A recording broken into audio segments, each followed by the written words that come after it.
Hello, hi friends. ಇವತ್ತು ನಾನು ಎಣ್ಗಾಯಿ ಬದನೆಕಾಯಿ ಹೆಂಗೆ ಮಾಡೋದು ಅಂತ ಹೇಳ್ಕೊಡ್ತೀನಿ. ಫಸ್ಟಿಗೆ ಬದನೆಕಾಯಿ ತೊಗೊಂಡು ಈ ಥರ 4 ಹೋಳು ಮಾಡ್ಕೊಳ್ಳಿ. ಇದನ್ನು ನೀರಲ್ಲಿ ನೆನೆಹಾಕಬೇಕು, ಇಲ್ಲಾಂದರೆ ಕಪ್ಪಾಗಿಬಿಡುತ್ತೆ. ಎಣ್ಗಾಯಿ ಮಾಡೋ ಮಸಾಲೆಗಳು ಹೇಳ್ತೀನಿ.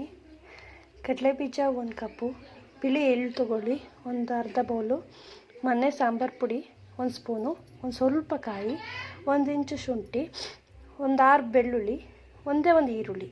ಆಮೇಲೆ ಸ್ಟವ್ ಹತ್ತಿಸ್ಕೊಂಡು ಬಾಣಲೆ ಇಟ್ಕೊಳ್ಳಿ. ಈಗ ಇದನ್ನು ಫ್ರೈ ಮಾಡ್ಕೋಬೇಕಾಗತ್ತೆ.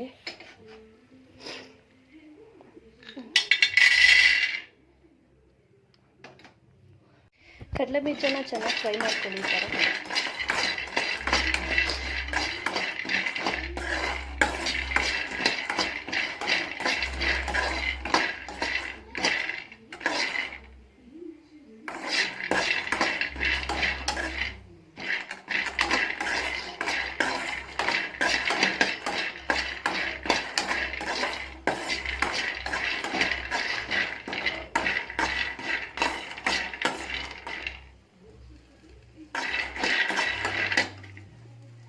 ಆಮೇಲೆ ಎಳ್ಳು ಹಾಕಿ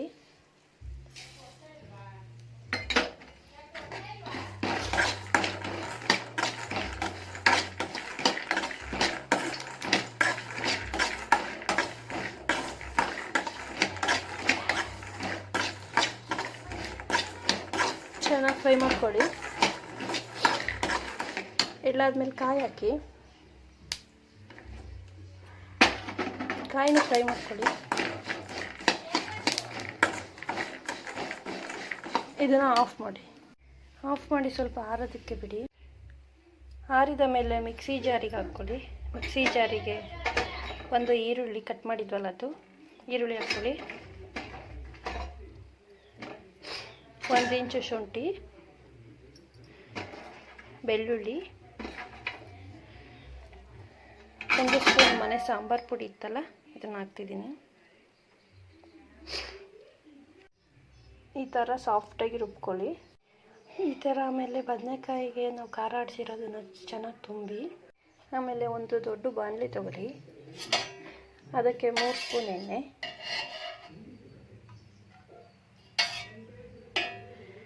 ಸ್ವಲ್ಪ ಜಾಸ್ತಿನೇ ಹಾಕಿ. ಇದಕ್ಕೆ ಎಣ್ಣೆ ಇದ್ರೇ ಚೆಂದ.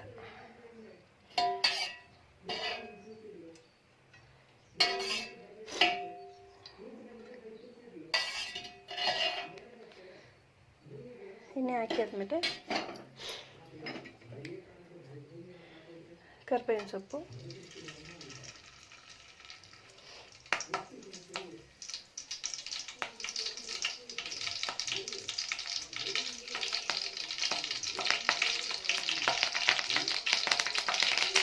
ಸ್ವಲ್ಪ ಜೀರಿಗೆ, ಆಮೇಲೆ ಈರುಳ್ಳಿ 2 ಕಟ್ ಮಾಡಿ ಇಟ್ಕೋಬೇಕು ಈ ಥರ ಚಿಕ್ಕದಾಗಿ.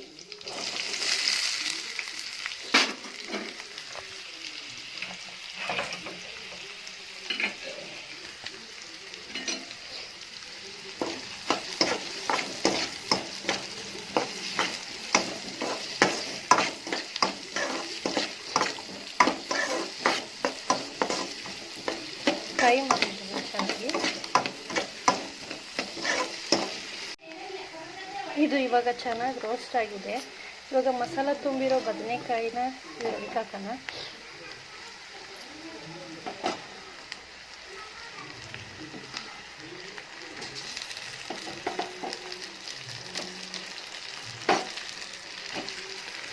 ಇದನ್ನು ಸ್ವಲ್ಪ ಫ್ರೈ ಮಾಡಿದ್ದೀನಿ ಎಣ್ಣೆಲಿ.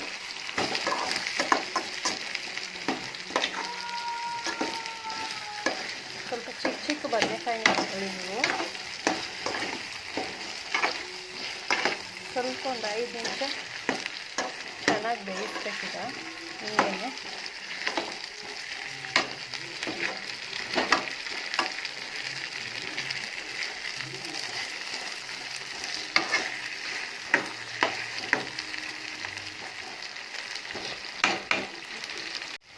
ಸ್ವಲ್ಪ ಬೆಂದಿದೆ. ಆಮೇಲೆ ಈಗ ಉಳಿದಿರೋ ಮಸಾಲೆನ ಹಾಕೋಣ ಇದರೊಳಗೆ. ಇದಕ್ಕೆ ಸ್ವಲ್ಪ ನೀರು ಹಾಕಿ,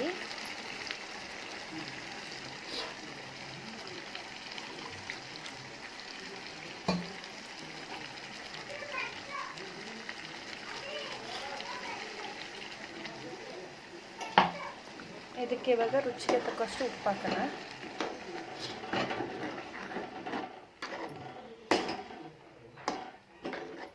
ಇದು ಸ್ವಲ್ಪ ಎಣ್ಣೆ ಬಿಡೋ ಥರ ಚೆನ್ನಾಗಿ ಬೇಯಬೇಕು.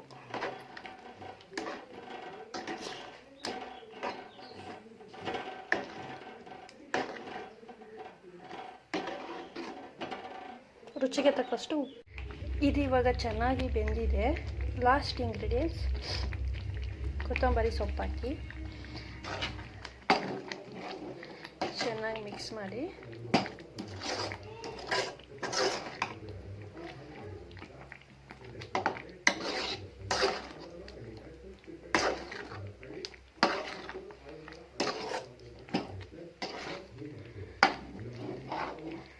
ಬದನೆಕಾಯಿ ಎಣ್ಣೆಗೊಜ್ಜು